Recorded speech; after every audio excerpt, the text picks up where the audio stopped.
It's another blustery, wintry mix out there today with lots of snow and wind. So I am attempting to make my treats and film it so that I can show you how I make them and include the recipe for it. So the first thing I do is I start melting some cocoa butter. And I have cats climbing the walls. They're so bored. Anyway, so I have cocoa butter, and I buy this, a large bag of it from, I think the website is Halal Every Day. And I'll put links to everything down in this description of where I get my products from, so that if you're looking for these things, you can get them too. The downside is I do not use measurements on a lot of my things, so I just kind of eyeball it. If I had to guess, that would be probably about a half a cup of cocoa butter, and that might be a little bit too much. The one thing I don't like about this brand is their chunks are huge, and so you really gotta break them down to get what you need. I think the recipe originally called for like a quarter cup, but I bumped it up a little bit to make the amount of treats that I wanted to have. So I have 17 of these small cupcake liners, silicone liners, and that's my preferred size of making them, but the batch I create typically makes all 17 of those, plus it will often make all 6 of these, which are like the large muffin size. So I consider these to be like 2 of the smaller ones, and usually when I'm eating these, I'll cut these in half and eat half at a time. So that's what I use for making the treats in. And so the first thing I do is I start melting my cocoa butter.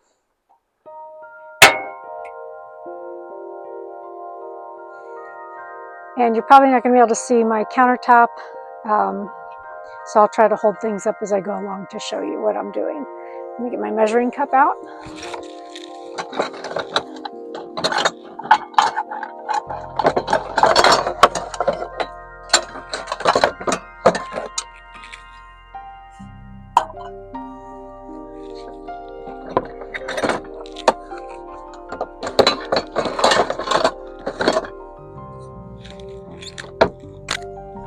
Most of my measurements are in quarter cup increments, and I use a 2-cup glass measuring container to put everything in as I'm mixing it. Okay, and the next thing I do is I add in half a container of almond butter. I get mine from Trader Joe's. This is the raw almond butter, and it's the creamy. I like it because there's no sugar in it. It's just pretty much raw almonds. And there might be a little sea salt in it. No salt. So this is a no salt. So actually it's just raw almonds. And so I start off with that, using a half a container at a time. And then I'll add in a pinch or so of my own sea salt. I usually use like a Himalayan sea salt.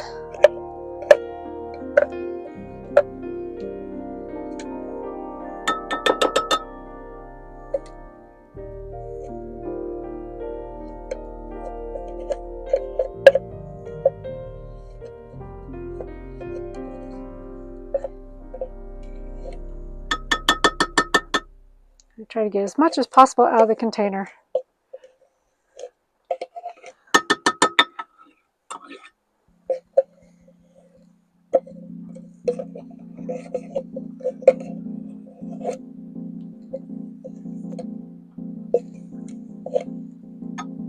Okay, and this container is a 16 ounces, so I'm roughly using 8 ounces of almond butter at a time in case your container is a different size.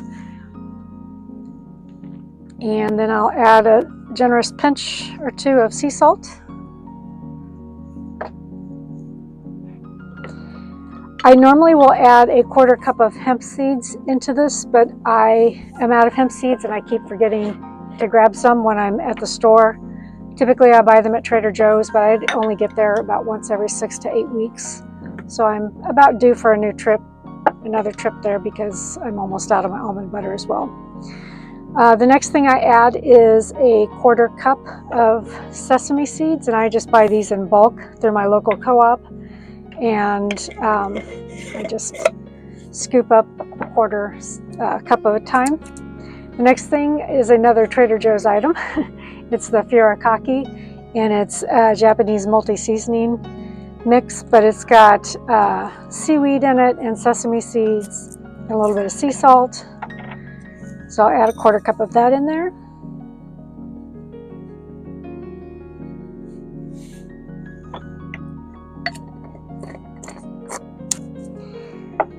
And the next thing I like to add in are collagen peptides. And so again, a 1/4 cup of those.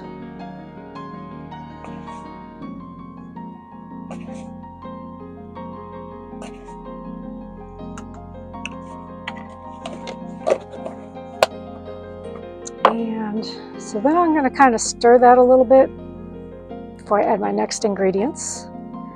I just like to mix it up so that the powdered ingredient especially is combined in with the peanut butter before I add in the melted coconut butter. That actually looks like way too much coconut butter, so I'll probably end up letting some of that harden back up. We'll get to that in a minute. Next thing I add is my sweetening. So I use pure vanilla extract. Previously I was buying this at Trader Joe's, but I actually make my own out of vanilla beans and bourbon. And so I usually add about a teaspoon of vanilla.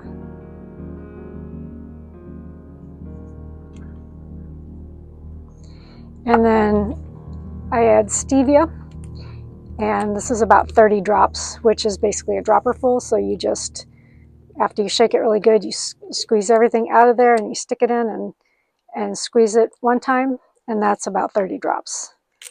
So I add that in as well. And I'm going to mix all that in.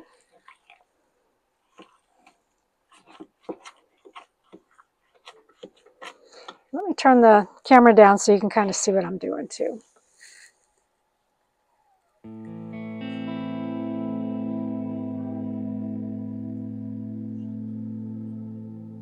Okay, so now I have all that stirred in.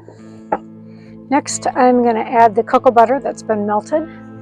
And I usually want to fill this up till it's about 2 cups total. So let's see, I probably have, like I said, way too much cocoa butter melted.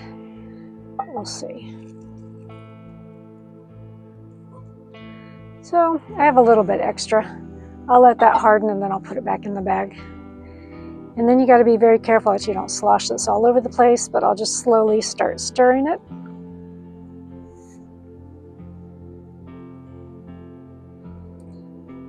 And as I stir it, the heat from the melted cocoa butter kind of softens the almond butter so that I can incorporate all the ingredients together.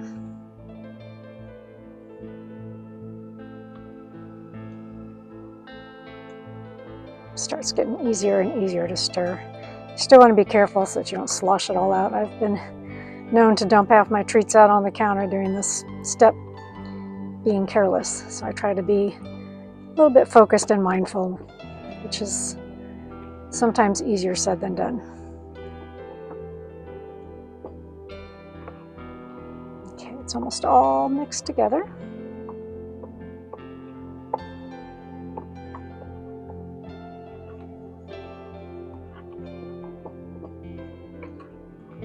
All right, so the next step is I'm going to be putting those in the cups, and I add on some cacao nibs on top, and then I put it in the refrigerator.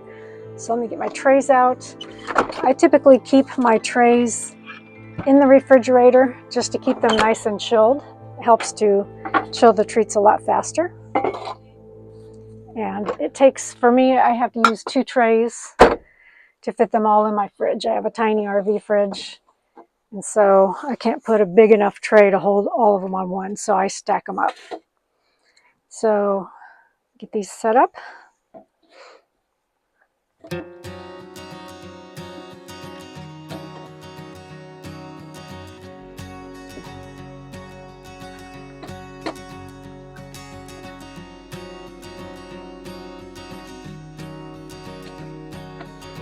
Squeeze them all in together.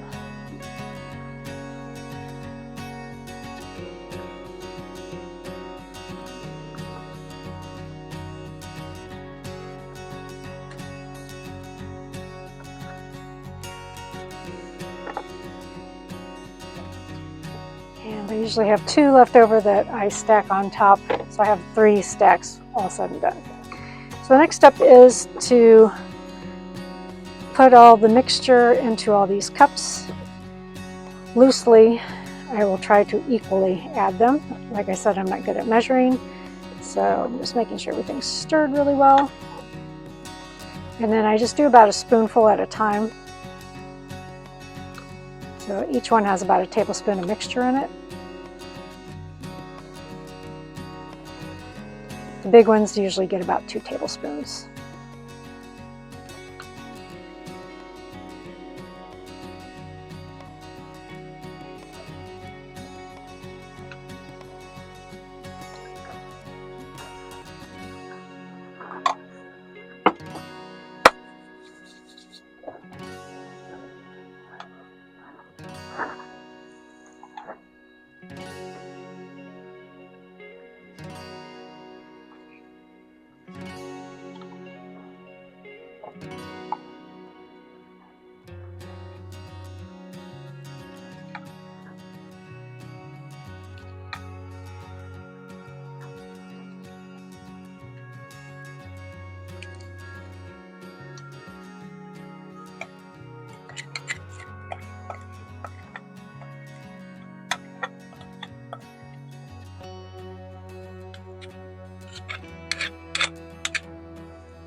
When I get to the end, I like to make sure I get everything off, because the more I scrape off of the container and the spoon, the less I have to wash off. So with my limited water capacity, it makes it a lot nicer to not have to try to wash all this off in my sink.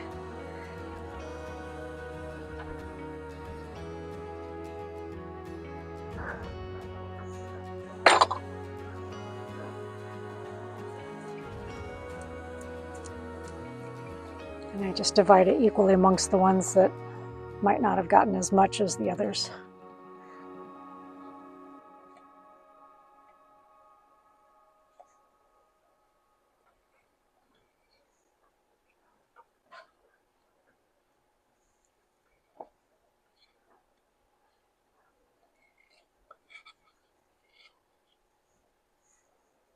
And once that's cleaned as much as I can clean it, I will add my cacao nibs. These just give them a little bit of crunch. If you don't want crunchy peanut butter cups, you can omit this, but cacao nibs I like them a lot. They're just the raw cacao, and so they give you some energy, just a kind of nice, gentle energy booster.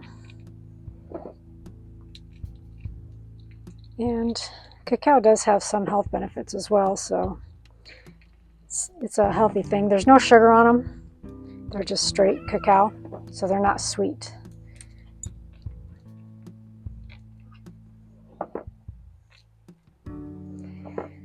So a word of caution, if you're used to eating sugar in your daily diet, these probably will not taste very good to you because they're not sweet. They're mildly sweet, I guess, because of the stevia. So they're not going to be like the overwhelming sweet that you're going to get from, say, like a Reese's peanut butter cup or any other kind of candy like that. So you might not be too crazy about them. But what you could do is add in a little bit of maple syrup or other natural sweetener, a tablespoon or so, and then kind of cut that back as you get used to the taste of less sweetness. So the next thing I'm going to do is put these in the refrigerator, and they typically have to sit for about an hour to harden up so that we can put the chocolate layer on top. So I'm going to go ahead and get these in the fridge.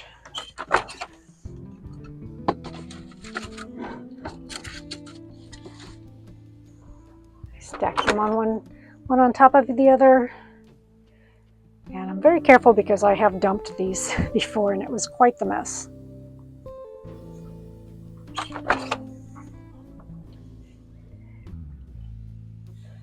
So the final thing is we're going to make our topping. And this has fewer ingredients. First I gotta pour that cacao butter in something.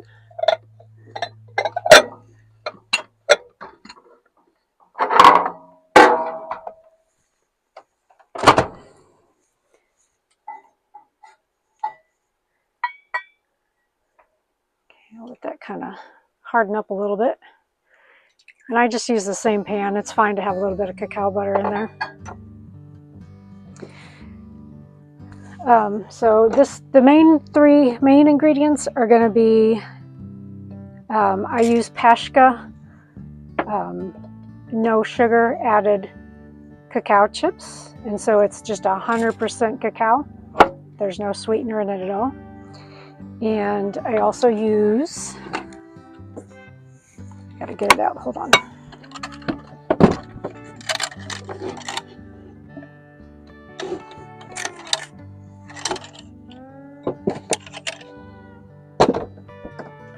So my next thing is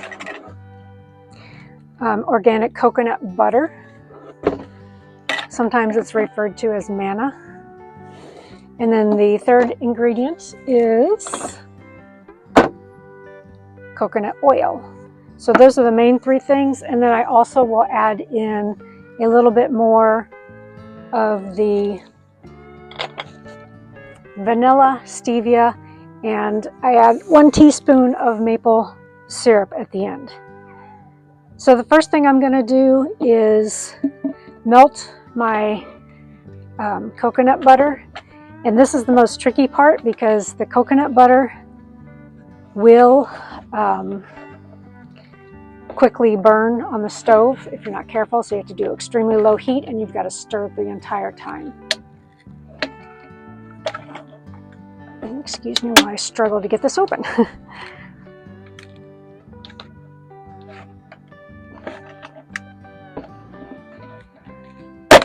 There we go. Okay, so for this portion, I use 2 tablespoons of coconut butter and then a tablespoon of coconut oil. So first I'm going to do the coconut butter. And so when it's cold, it turns hard and chunky. So usually it's just one big solid mass, but I take a knife and chisel away at it. So I'm going to add in 2 tablespoons. Roughly. And again, I just eyeball things.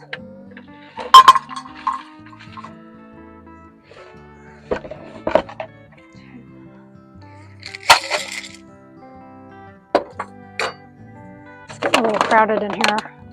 Downside of living small. When you're trying to cook something, everything gets in your way very quickly. Okay. So in the summertime, this will actually be liquid. It turns very soft and liquid and easier to handle with, but it's a liquid more like a peanut butter consistency of like, it's thick, but it's runny. That makes sense.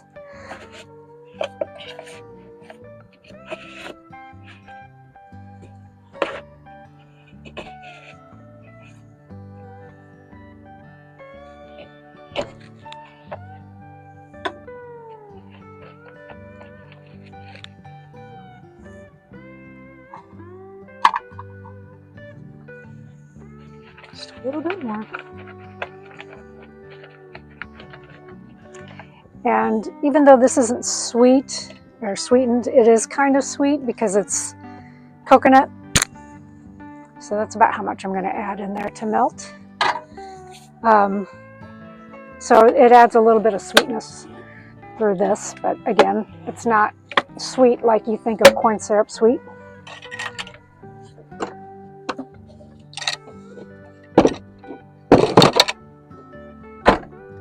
And then I'll also add in a cup of coconut oil. If I said a cup, I meant a tablespoon. Okay. But I like to put the coconut butter down first so that it's closest to the heat, so that it melts a lot faster.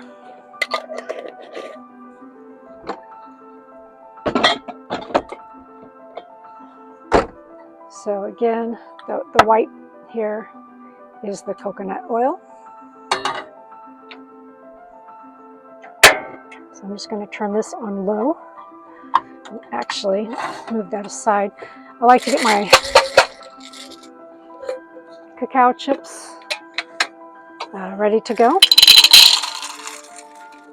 So I do about a cup of those.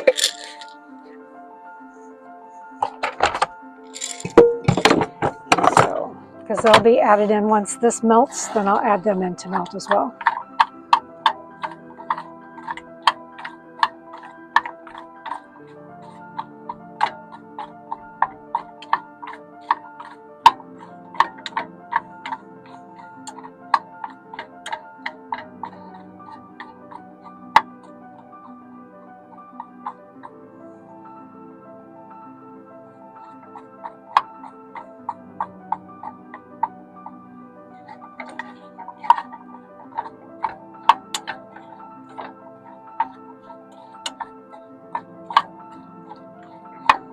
The coconut butter typically melts pretty fast.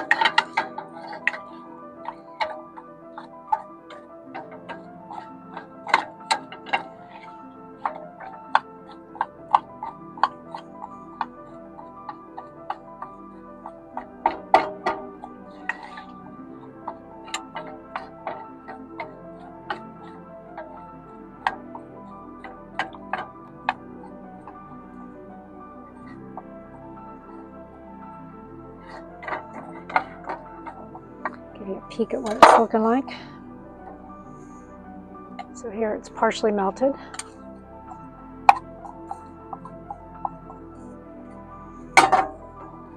And again, you got to be careful because if you let it sit on the heat for too long, which is basically 1 or 2 seconds without stirring it, it will, you'll basically have toasted coconut butter, which as long as you catch it quick enough, you don't have really a burnt taste in it, so it's not too bad.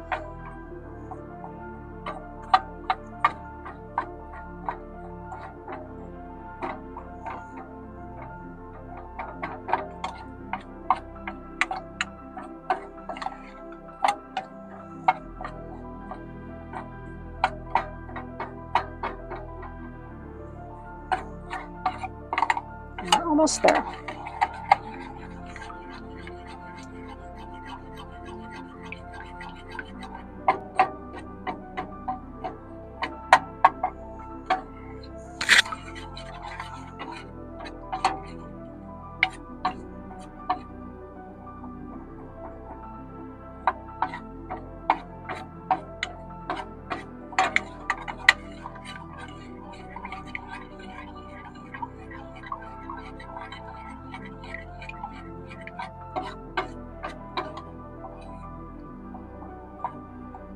Just have one chunk left.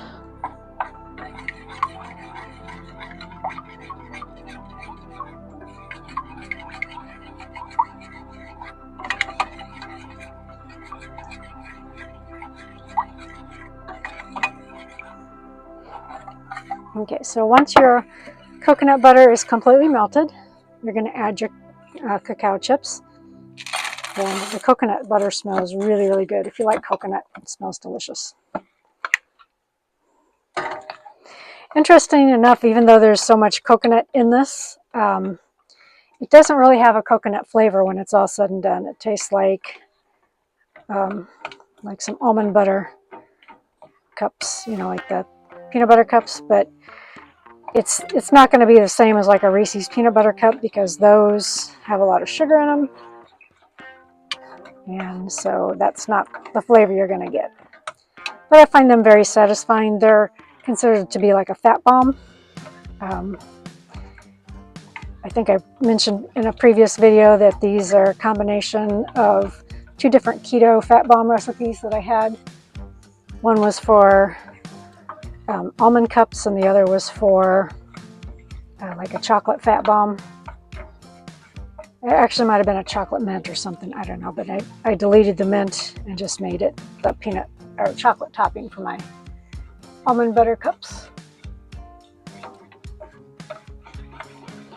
So I'm just going to keep stirring this. The chocolate chips are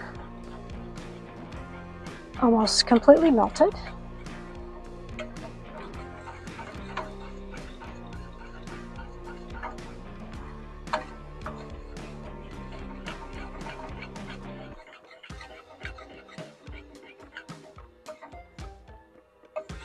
Okay, so I'm probably going to have to reheat this when it's time to pour it back on because it's probably so cold in here that it's going to re-solidify.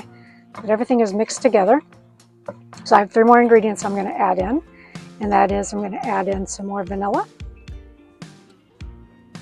So I do about a teaspoon of vanilla.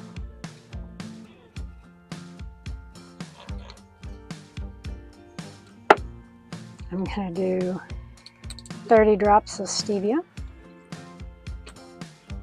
And the final thing I'm going to add in is maple syrup. I add 1 teaspoon of maple syrup.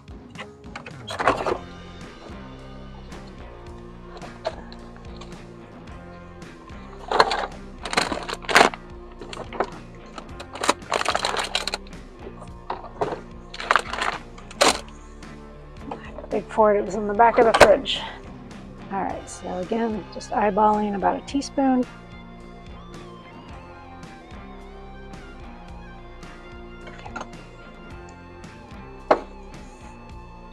And just mix all that in together. And that's all the sugar in the entire batch. That makes basically 10 days worth of treats. If I have 3 treats a day. Sorry, my cat's trying to get down. Come on.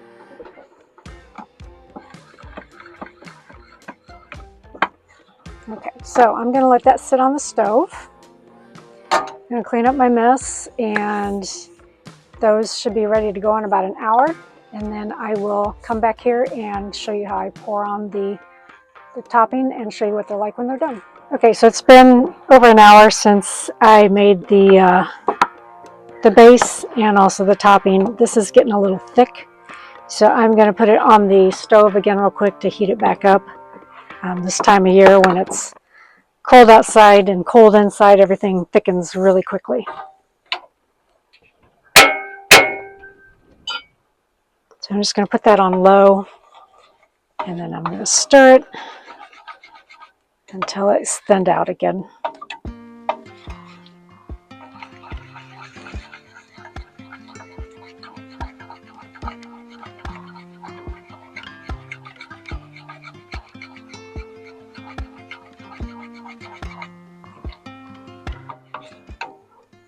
Okay, once that's thinned out, then it's time to get the treats out of the fridge.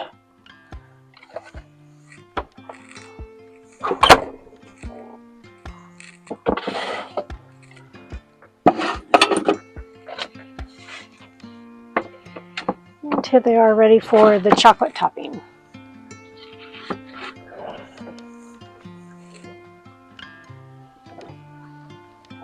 So just like with the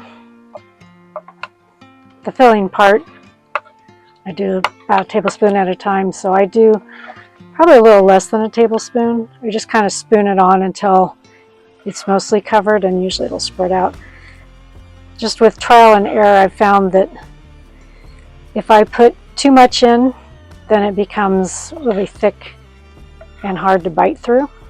So a thinner layer is actually better.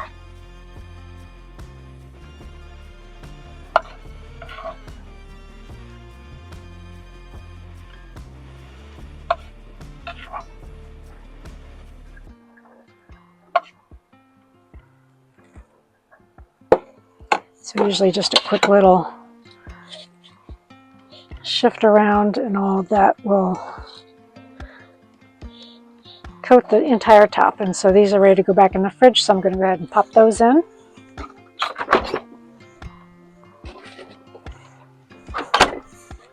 And just repeat it with the rest. These usually get a full spoon because they're twice as big.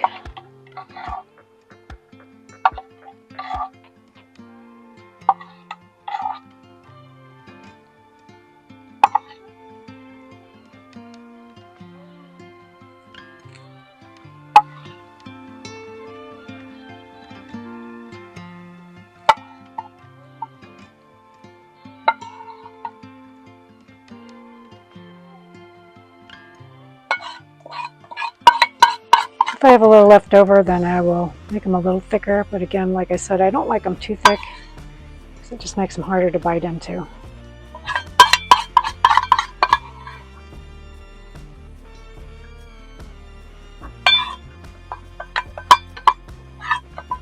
Typically, if I'm going to add to them, I add to the bigger ones.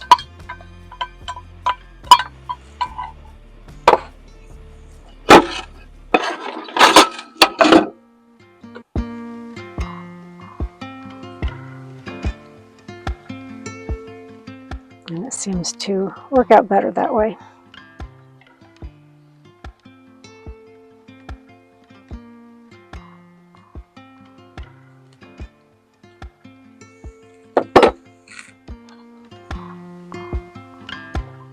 And I just try to clean out as much chocolate as possible, so again, it's easier to clean up the bowl.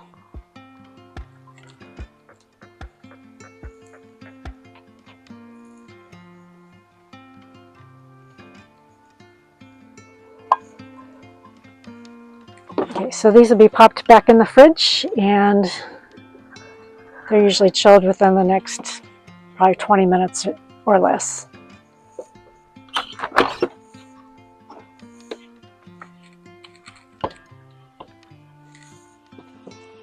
And here's what the finished product looks like. And they just pop right out of the little silicone molds. And you have a perfectly good little almond butter treat.